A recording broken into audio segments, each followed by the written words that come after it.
is as a Christian in the things that I do, because I don't do people any harm. I live as a Christian, although if that makes sense. But the issue is here. I mean, the issue is here that if you understand God, and do you believe that we have some duty towards God? The point is that God has created us. God has created us. God is wise, so He has not created us without any purpose. You know, what is the purpose? So we have to know what is the purpose. He hasn't come to me. Yeah. So He has informed. He hasn't come to me. No. He has informed us through letters. And governments, when some governments, put some order or something, the king does not come to you directly, to us, to me. He sends the messengers or some kind of. So he has sent the messengers and the books to inform that why you have been created, why this life, why birth, death, and sorrows and these things. So that's why what he expects us, or what is the way to success of our success, he has designed for us. So these he has informed us. You know, have you read the Quran? No. So maybe you can. I've heard a lot. I've heard lots of things. So God is Almighty. You are right. God is Almighty. He is loving. He is careful. He is Almighty. He is just, and He loves gratitude. And those are grateful, those are forgiving, those are humble. You know. I remember things like Muhammad couldn't write, so he was illiterate, so he couldn't have written the Quran. God obviously can't write the Quran, can He? So. Things like that. Who God can send His message to, like we send emails or something like that. So you're pushing He it can now. engrain with prophets. The prophet said, and He can say those species of God. So God can communicate through this person. Even if He'd made Muhammad that he wasn't illiterate, Muhammad could have written it. The reason why this was the grand scheme of things, because if he was literate, people may be questioning, maybe he is smart enough to write something like that. Maybe he learned how to write and think about all those things. But knowing his community, knowing that he was unlettered, and then the Quran came to him, they could immediately recognize it cannot be made by him. There's no way this Prophet Muhammad, peace be upon him, is able to produce a book like that, talking about history, archaeology, talking about economics, talking about justice, talking about science, talking about anthropology. Every avenue of science or scientific understanding or our avenues of knowledge, the Quran covers all of these things. So this is a sign to us to say, look, think, how can you somehow say this particular individual is able to write such a book like that. Imagine you have not studied science, and then you come to me and say, here is the scientific paper to publish in the best well-known scientific journal. And if I look at it and say, then I ask you, do you know anything about science? And we realize that you know. And I will be saying, come on, that cannot be your work, right? Because there's no way you can produce something like that. Like if I ask you now, can you produce the next generation iPhone 17? Say no. Yeah, but if you brought up the manual, the way of making, method of making, all the calculation, the physics, the maths and so on, and people say, looks like it, because that's iPhone 14 now, or what is it? 15 or 16. 15, 16, whatever. 16. Currently this is it. So yeah, it looks like it. This is some modifications to it. Yeah. This is exactly what people can see from the Quran. It is not possible for someone at his time or even today. I mean, I want to add a bit more there. Quran has that divine hallmark so that we can know for certainty that it's from God, because people are questioning, how do I know it's from God? How do I know God exists? The Quran says, produce a single chapter like this Quran, a surah, or a 10 chapters, 10 surah, or the whole book like it. For the last 1445 years, people keep trying, but they've been failing to produce something like that, because God composed the Quran, delivered it in such a way. 700 years after the Bible. Yeah, roughly so. How does that work? So do the Muslims need the Bible? No. Whereby Christians don't need the Quran. Muslims don't need the Bible. I'll explain to you why, sir. So here, God is saying, thus has He revealed to you, O Muhammad sallallahu alaihi wasallam, and to those before you, Allah the Exalted in might, the wise. To Him belongs whatever in the heavens and whatever is on the earth, and He's the Most High, the Most Great. The heavens almost break from above them, and the angels exalt with praise of their Lord and ask forgiveness those on earth. Unquestionably, it is Allah who is the forgiving, the merciful. I didn't really So- understand all of it. It's something I'd have to sit God- down and read 7 nights a week in bed. Of course, this is for you as a gift from us. Gift, yes. Now, what we're saying is, so Quran challenges people to falsify this book if they don't think it's from God. It challenges the elites, the people of knowledge, because that's how you can establish something true, rather than simply saying someone who cannot do that. So, to know God, it's not that difficult to know, because we know, for example, I can't make this camera. I don't have that knowledge to do so. This world is more complex than the camera. You and I know that. So, what made that world? Scientists often try to deceive some people by saying, dogmatic scientists, not genuine ones, it's all about evolution. But evolution only deals with life. It doesn't deal with physical matter like the sun, the moon, the stars, the galaxies, and so on. So when we see all the galaxies, they're all rotating in a specific manner. When we look at even to the very micro, smaller level in your body, like go into deep, smaller units, we call atoms, and you break down into quarks. There's laws operating within it. That's how we are structured like that. Why am I not suddenly becoming like a potato at this minute? One more question then. How do we know there's not more than one God? Excellent Maybe there's question. one God covers it all. We just think there's different gods, and you're praying to half a dozen different gods. Maybe there's only one. Excellent question. What's your name? John. John, I am Mansur. That's from the Bible. John, I am Mansur. Yep. Very nice meeting you. Pleasure speaking to you. Maybe I've been put here this last 6 weeks to learn a little bit. Could be, you could never be. know, do you? Well, So yes, so everything indicates that these things, the trees, the sun, the moon, the galaxies, they cannot just simply pop out into existence from nothing by no one. There is a creator, a maker, who made it. Now the next question is, once you understand that this is the case, maybe there are many gods, like some people say. or only one. Or only one. Absolutely. We believe there can only be one God. Yes, but it doesn't have to be yours. Right. So let's exclude many gods first, right? What if there was a possibility that there was more than one God? Each of them were absolute in their power, in their might, in their knowledge. Yeah. Imagine now one God says... I don't like that idea. But They'd be fighting each other. Exactly. One would finish up exactly. Satan actually wouldn't be a god. One God would say, I don't like John.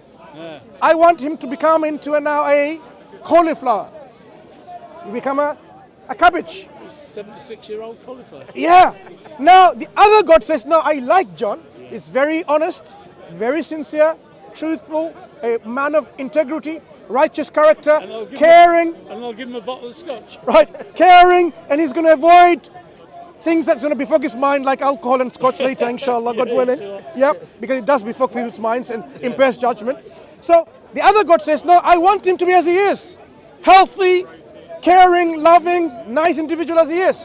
What's going to happen to John? Is he going to turn into a cauliflower, cabbage, or he's going to remain John as he is? Those two gods are going to fight over each other, right? Yes. What's going to happen? Possibility, you remain as you are, then the God that wanted you make into a cabbage, it's not God because it failed. If I get a choice, it's going to fail. If I have any say. But what I'm saying is, a God that wanted to make you into a cabbage and couldn't make you into a cabbage is not God because he's not almighty. Okay. The other God who wanted to keep you as you are is God.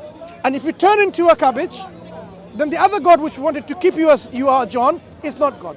See, either way, you can only have one God. Almighty. So now we understand there can only be one God. The question is, who is that one I God? have another question there, which I half brought up a minute ago, and that is we're talking about the 700-year difference. Who was the Muslims praying to in that 700 years when there was no Muslim God? Sure. So in our perspective, Yes. belief, Muslim is a practitioner of Islam. Islam is the religion, the way of life. Muslim is the one who follows that way of life, right? Yes. A Muslim is someone who submits and surrenders their will to God. Whatever God says, do good, I submit to do good. Avoid evil, I submit to God to avoid evil. That's what a Muslim means. To follow the will of God and submit to the will of God. Now, is this something that was taught by God before Prophet Muhammad sallallahu alaihi wasallam, before 700 years? The answer is yes. First human being that was created, I'm sure you have heard about that story, Adam and Eve. They were Muslims. Why? Because they were commanded with the same teaching to submit to God. Subsequently, every human beings were taught to be Muslims, to follow Islam, which is the submission to God. So Christ, Jesus, the son of Mary, brought Islam, didn't bring Judaism or Christianity, brought the religion of submission to God, worshipping God alone. He was a Muslim, he asked people to become a Muslim. It's a misunderstanding because people start thinking Islam is an Arab religion, Muslim means an Arab, you have to become an Arab. It's not that. It's not far from Judaism. It's the concept. Is it? Judaism It's very close. Exactly. Judaism had that teaching too. You worship none but God, one and only God. So what they sort of went wrong is when they stopped following the future messengers that came to them. Because when another messenger comes, he comes with correction of what may have gone wrong, because people changed the books, changed the religion. Yes. Or a prophet and a messenger may come with additional guidance, rules, which is needed for them, which in the past was not needed. Or the guidance that comes now is going to be complete for everyone. So people of the children of Israel, God gave them a specific way of living. It was only for them. Instruction was for them. It wasn't for the Chinese or the Ethiopians or the English. Only for them. So when Christ came, he came to this specific group of people as well. He didn't come from the French or the Germans. People misunderstand when he says go and preach to the all nations. He meant the 12 tribes of Israel. So after they left their duties and they passed away from this life and their duties, Christ, we don't believe he's dead. God took him up from the oppression of being killed and crucified. He will come back again at some point and he will die. God sent the final messenger for all people. So he's no longer a messenger, a prophet for a specific group of people, but Quran tells us that he is a messenger for whole of mankind. And the guidance is for all of the people at all times. That's why you don't need another prophet and another messenger. So what did people call 700 years ago? They're all calling to God. They were supposed to. But those who did call upon God, worship God alone without ascribing any partners, followed the will of God, they are the ones successful to go into heaven. So we don't say, oh, no one is going to go to heaven. No, anyone, at any time in history, whoever submitted their will to worship one and only God and followed the will expressed through the prophets and messengers of their time, like a Jew individual, a Jewish person, at the time of Prophet Moses, if they followed that law and guidance from Prophet Moses, upon him in peace, and they died on that state, they go to heaven.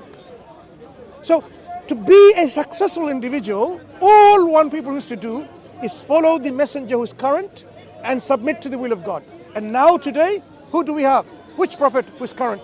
Prophet Muhammad. So that's what you need to do. You believe in one God. Makes sense to you? Growing in popularity. Yeah. So you, my friend John, you know there's one God and you believe in him. Do you think he's the one worthy of worship? I don't think there's one God. I don't think there's any gods. But I would accept if there had to be a God. I would hope there's only one. Absolutely. So the question now is to confirm to you, John, whether there is indeed a God. If there was no God at all, I say there should be nothing. There should be nothing. This wonderful world that we live in, where the water defies gravity and goes up the roots of the tree and all the way up to the branches, because gravity means pulling down. Imagine you leave some water on a bowl. Would the water just climb up? It doesn't climb up. But that's what happens in a tree. It goes around.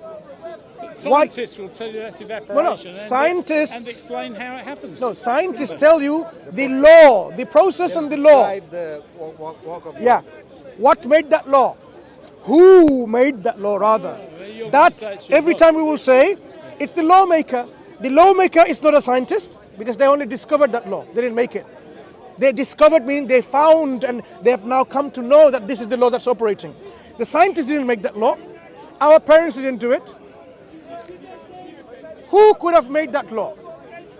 Someone intelligent, wise. Someone who is intelligent, someone who has the ability, and who is that someone other than God? You tell me, John. If it's not God, you can tell me now. Who is intelligent enough, able enough to make such a law?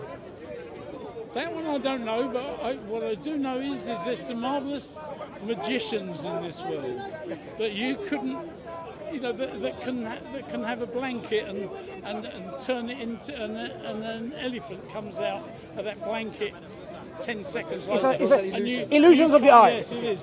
But I mean, that's something. They can't make the law. But these are No, laws, but they yeah. can do the tricks, and the tricks. But we're not talking about tricks, No, though. but they are, aren't they? Because sometimes you look up in the sky. They're tricking. And something happens up in the sky. And people, millions or a few, whatever years ago, couldn't explain that, what it was up in the sky that was coming down, and maybe meteorites, smashing We are up not the talking earth. about those types of gods. I mean, we are talking about the God who is involved in our daily life. He has created my eyes, nose, and everything. We can see his actions. A good example of what I'm trying to get over is when the seas opened 700 years before Jesus, and it was in Moses, was it? He opened up the seas. Now, By the power of God.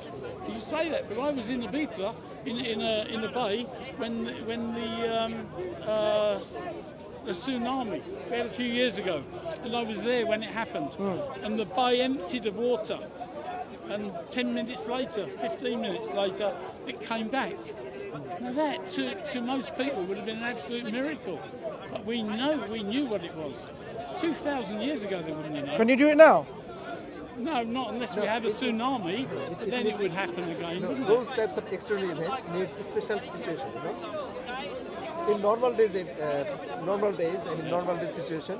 Very quickly, Moses would have got, not the blame, but Moses would have got that one, wouldn't he? He said, that's me, come on, let's get across the bay while it's empty. That was not a coincidence. I mean, because Prophet Moses was using his staff for various events, like in a dispute in the court of Pharaoh. So it's a consistent. I mean, yes, you can make those. I mean, even people can move the waters, Yes. But that requires a special setup. But God, being the lawmaker and the enforcer of universal laws, He can change as He wish. I mean, He is the one. He is the one who has made these laws with purpose, and He is enforcing with His ability and power. He has created these laws with His knowledge, ability, intellect, wiseness, and He is enforcing them with His might, power, and making these events unfolding, flowers, birds, our lives, joys. If you're right, then it was your God that made the tsunami that caused the bay to empty out. Yes. So, It is God. So now we want to understand really God. Who gives us life? Do you think it's our parents? I suppose so. Okay. It has to be. Without them, you wouldn't be born. If our parents have the ability to give us life, Yes. if I died as a child, because they had the ability, they could just give me life back again, right? Can any So I have parent? another one. You mean? Can no. Of the same We're child. talking about the ability to give life. If we say our parents gave us life, then that means they had the ability. So if I died as a child, if you died as a child, if anyone dies as a child now, and parents have the ability, they should have the ability to give us life again to the same child. But Some the fact, do in hospital, though, no, don't they? no, no. You go to, they- some come out of hospital alive. No. and some I'm are dead. saying, if you see a child dies, do you see any parent in the world today has the ability to give life again to that child? No. No. So the parents, that means the parents do not have the ability to give life. Life came from somewhere else, someone else. That's what we're saying is God that gave us life. If you say it's not God, I'm going to ask you this question. Who then? Because the parents definitely can't, because if they had the ability, they could give us life again and again every time we die. Why doesn't God bring them back instead? No. That's not the question. He will bring back again in the day of judgment. He gives us one life as a test, and that's how you behave, whether you're good or bad or not. And then you'll have the consequence, as we were talking about. If you do good, behave good, then you'll have a good reward. I have. If you have, I behave very good. if you are evil, then you'll have evil reward. Are you grateful to God? No. That's the problem. We need to be grateful to God to have that key to paradise, because that's the key. I did steal some sweets from a sweet shop. So years ago. we're saying, look, Don't John, stop me going into those pearly gates. Brother Sarwar earlier on asked you about these things, okay? This is quite important. So when we're talking about gratefulness, if you help him in whatever way, remove him from almost being killed, took him to the hospital and all that, his natural response will be one of gratitude. Say, thank you, John, for helping me out. Thank you for saving my life. God gave us the heart, the lungs, the stomach, the brains, the eyes, the ears, everything. And how many of us are thankful and grateful? That's what is needed. We have to acknowledge the relationship with God. And Christians. So we need to now show the basic level of gratitude to God to be considered to be going into paradise. That's if you In heaven. believe that he had something to do with it. But you and I know, John, now there is God. No, I don't know that. So what else do you need to know that God exists? What would convince you, my friend John, that definitely, if you now tell me that I will believe in God, He'd have to come and visit me. right? If somebody comes and now he says, okay, I am God, would you believe in it? No. There you go. So it's not going to work then. What you're expecting? I've been here 6 weeks running. No. And If I've somebody, enjoyed what if I've even seen, God, you know. if God came and he told you that I am God, you would still disbelieve in him.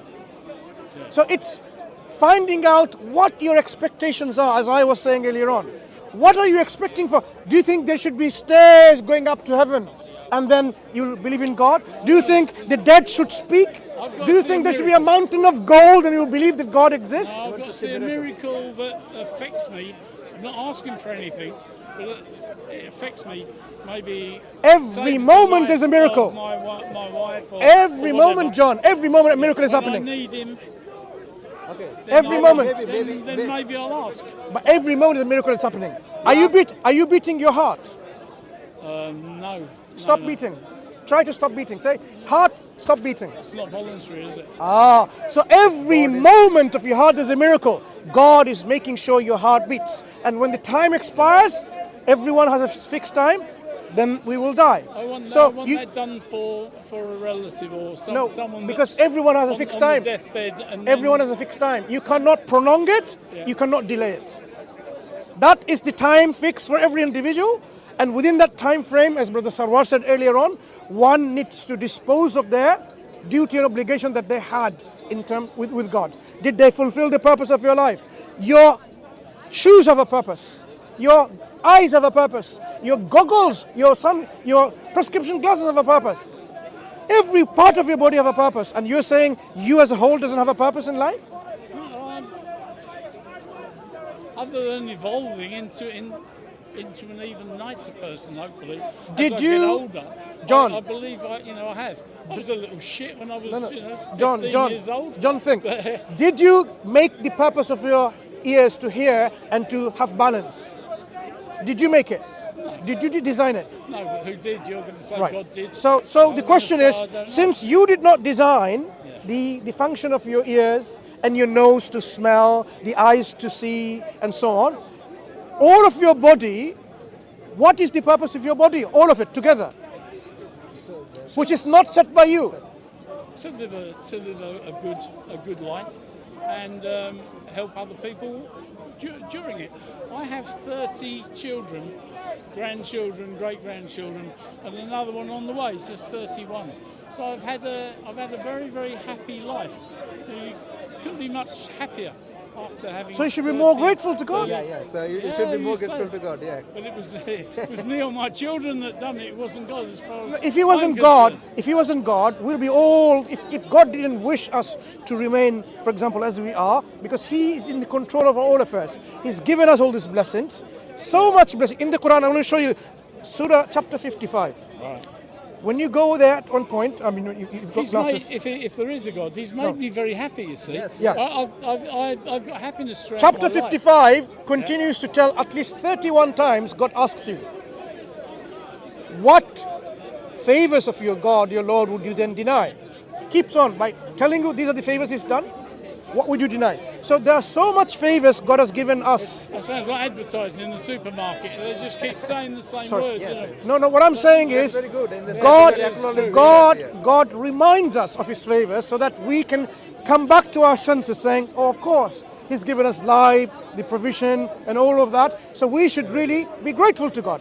That's what it means to worship God. The essence of worship is grateful, being grateful. So when you become a Muslim, John, Yeah. it is all about being thankful to God and grateful to God.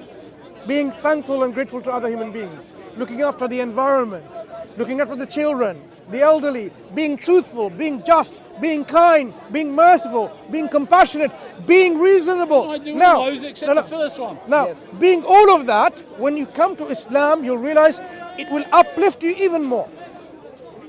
That's why we are inviting you to Islam. That will lead you to your all the good works and your good character, everything will be add up.